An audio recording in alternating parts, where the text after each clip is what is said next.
A new report from the New York Times reveals details about Donald Trump's pardon of a man convicted of tax fraud just 1 month after his mother attended a major fundraiser for the president. Former nursing home executive Paul Walzak pleaded guilty to tax crime days after the 2024 election and was ordered to pay more than $4 million in restitution and serve 18 months in prison.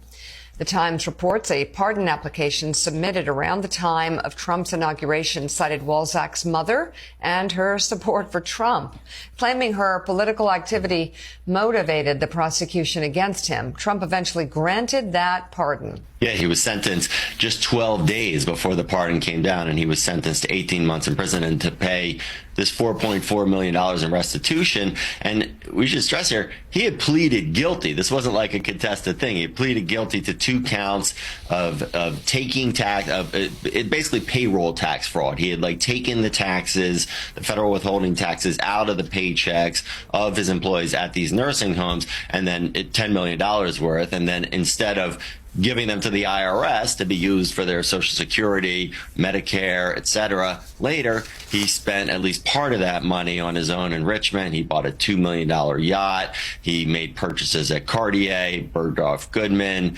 Saks, did a bunch of traveling, and he was aware of this and worked with the IRS for a number of years before he was criminally charged. Let's talk about his mother's role in this, who she is, the dinner she attended last month that perhaps led to this pardon.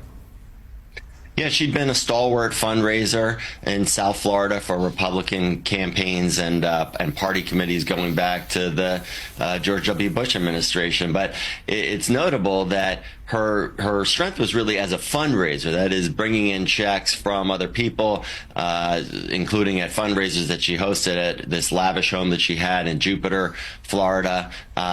So she didn't have a record of giving huge checks, and it's interesting that she was invited as she was waiting, as her family was awaiting this word on this pardon. She was invited to a $1 million a head candlelight dinner fundraiser with President Trump at Mar-a-Lago. There's really not a lot in her Federal Election Commission record that would suggest that she had the ability to stroke this kind of check, but it was certainly during a period when she and her son and her family wanted something from President Trump, and it's hard to ignore that timing that she receives this invitation to a $1 million fundraiser while they're awaiting the pardon, and while the son is facing the prospect of 18 months in prison and $4.4 million in restitution.